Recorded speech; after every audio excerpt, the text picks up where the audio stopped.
During the final months of World War II, as Nazi Germany was on the brink of defeat, rumors about a train filled with stolen treasures, gold, jewels, and precious artifacts began to circulate throughout Europe. This treasure was said to have been hidden deep in the mountains of Walbrzych, Poland.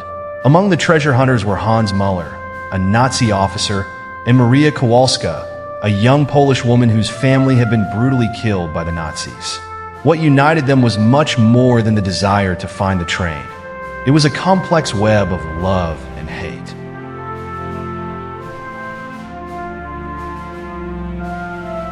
The winter of 1945 was especially harsh. Snow fell violently in the mountains, hiding any trace of trails. Hans Müller, a former captain of the German army, marched against the icy wind, determined to complete his final mission, to find the famous gold train. He knew that this wealth could secure his freedom and erase his dark past. As Hans advanced through the snowy trails, a figure followed him from a distance. Maria Kowalska, a member of the Polish resistance, watched his every step. Her mission was clear: to prevent that treasure from falling into the hands of the remaining Nazis. But her motivation was personal. Hans Müller had been the officer responsible for the destruction of her village and the death of her parents. The first time they met, the shock was immediate. Maria, armed with her fury, attacked Hans in the darkness of an abandoned cave in the mountains. He, still dazed, barely had time to react. But when confronting him face to face, Maria hesitated. There was something in Hans's eyes that didn't reflect the same blind hatred of the other Nazis she had known. "Why didn't you kill me?" Maria asked in a cold voice, her eyes fixed on him as she held him pinned to the ground with a blade at his throat. "It would have been easy."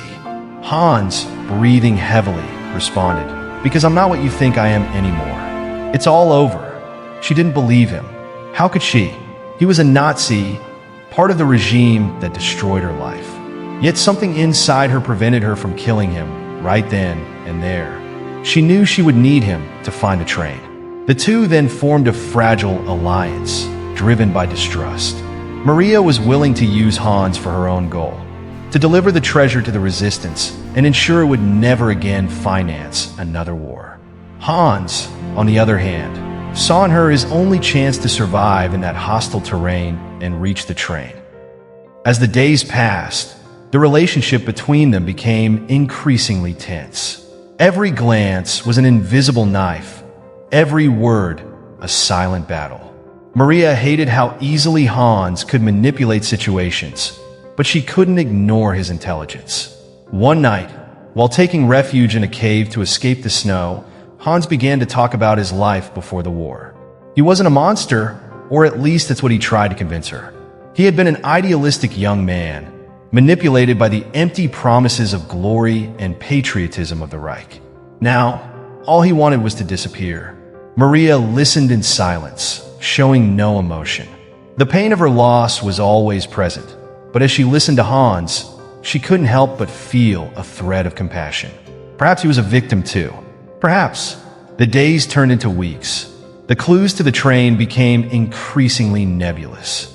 Fragments of maps, coded reports, and contradictory testimonies led them to dead ends. But at the same time, something was growing between them, a tenuous bond built on a foundation of mutual desperation and a strange form of respect. Hans saved Maria's life when they were ambushed by German deserters also searching for the train. She had been cornered and, for a brief moment, thought it would be her end. But Hans, ignoring the danger, shot the attackers, ensuring her escape. "Why did you save me?" she asked, surprised by her own question. Hans looked at her, his face serious, and replied, "Because you are all that's left of good in this world, and I need to believe there's still something worth fighting for." Maria remained silent. Her heart, so hardened by the war, began to feel something it hadn't felt in years: doubt. And along with doubt, a feeling she feared more than anything else: attraction. The conflicts between them didn't stop. Maria was still determined to destroy everything Hans represented. To her, he was the symbol of everything that had gone wrong in her life. But at the same time, her hatred was tempered by a strange admiration for his resilience. Finally, after weeks of searching, They found a hidden entrance in the mountains that led to the underground tunnels where the train might be. The air was thick, and the sensation of being on the brink of something grand made both of their hearts race. The darkness of the tunnels seemed to swallow their hopes and fears. The sound of their footsteps echoed off the rocky walls, reminding them that they were alone, with no one to help them if something went wrong. As they advanced through the tunnels, they found signs that they weren't the first to arrive there.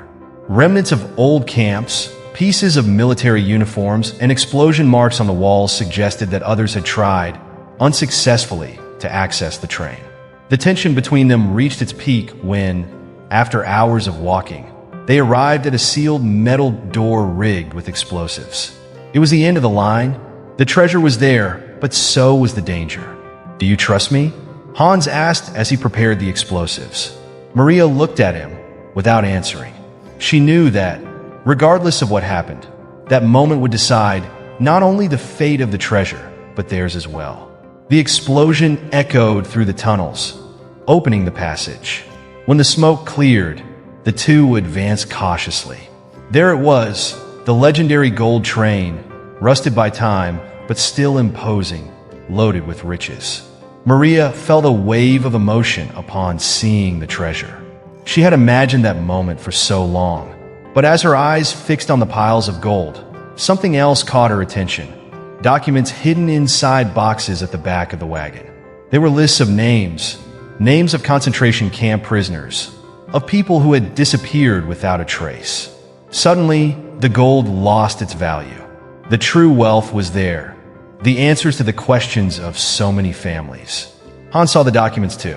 "Now do you understand why I needed to find this?" he said, his voice trembling. "It wasn't just for the gold. I needed to clear my name, to prove that I wasn't part of the atrocities." Maria, overwhelmed with emotion, turned to him. "Do you think this absolves you? Nothing can erase what you did." Hans didn't respond. He knew she was right. There was no redemption. But as he looked at Maria, he knew there was something stronger than guilt or forgiveness. There was the possibility of a new beginning. Maria stepped back, her feelings in conflict. The treasure, the lists, the past, and the present all mingled in her mind. She had always known what she wanted, revenge. But now, faced with the complexity of what she had found, the lives that could be saved with that information, everything seemed different. Looking at Hans, she knew that the decisions they made at that moment would change their lives forever. "I didn't come here to absolve you, Hans," she said, her voice firm, but with a touch of vulnerability. "But these lists, these people, they need justice. We can't let the world forget what was done to them." Hans nodded slowly. He understood Maria's pain, though his guilt could never be fully erased. The war had left deep scars on him as well, scars that would haunt him for the rest of his life. "We'll do this right," he said as he began to gather the documents and carefully hide them in a backpack. However, the sound of footsteps echoed through the tunnels. Maria quickly glanced at Hans, panic evident in her eyes. They weren't alone. Someone else had followed them there. Perhaps other treasure hunters, or worse, Nazi remnants who wanted the train and the gold for their own purposes. Hans pulled Maria behind a stack of crates as both prepared for the worst. A group of armed men entered the tunnel, their grim faces illuminated only by the lanterns attached to their helmets. They didn't seem like amateurs. "Search everywhere," one of them shouted. "The gold is here, I know it."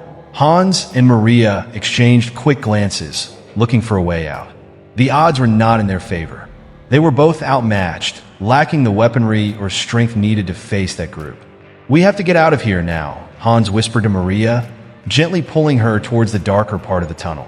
Dodging through narrow corridors, they finally reached a small side room, where they hid behind old rusty tools and abandoned equipment. The sound of the men approaching grew louder. Maria could feel her heart pounding in her chest.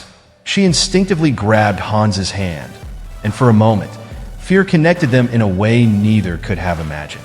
"If they find us," Maria began, but was interrupted as the door to the small storage room where they were hiding started to slowly open. Terror froze her blood. Hans pulled out a knife from his pocket, ready to fight until the end. The door fully opened, revealing one of the men. He looked around, his eyes scanning the room, but he didn't see them hidden. "Nothing here," he shouted to the others before leaving and closing the door again. Maria released the breath she was holding, her hands trembling. "We need to get out before they decide to come back," Hans said as he began to search the room for an escape route. Maria, still catching her breath, nodded, forcing herself to think clearly. In the corner of the room, Hans found a small opening in the wall. "This might lead us out," he said, pointing to the narrow passage. "But it'll be tight." Maria looked at the hole and then at Hans. "It's our only chance," she agreed as she began to squeeze through the opening.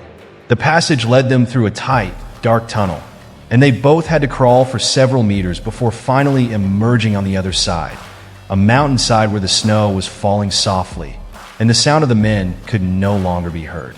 They both gasped for air, relieved to be safe, at least for now. "We made it," Maria said, exhausted, as she fell to her knees in the snow. Hans, equally exhausted, sat down next to her, observing the landscape around them. But the relief was short-lived. They knew they would need to return to civilization, that there was still much to be done with the documents they had. And more importantly, they knew those men wouldn't easily give up on the treasure. "They'll keep hunting us," Maria said, her eyes fixed on the mountain. Hans looked at her, his expression hard. "We need to deliver this information as quickly as possible. It's our only chance of survival." Maria agreed. "We'll go to the resistance. They'll know what to do with it." They began descending the mountain, battling against the cold and exhaustion. Each step seemed like a monumental effort, but the desire for justice, and perhaps something more, kept them moving. During the descent, Maria, her mind racing, asked, "When this is over, what will you do?" Hans looked at her, surprised by the question. "I don't know. Maybe I'll disappear. Try to start over." He paused before adding, "And you? Will you keep hating me?" Maria sighed. "I don't know. Maybe I'll never be able to forgive you completely. But that doesn't mean I want to see you dead." She looked at him, and for a moment, the air between them seemed to freeze. What started as hatred was now something more complicated, something both feared to name. Finally, they reached the foot of the mountain, where the trees were dense and the snow less deep.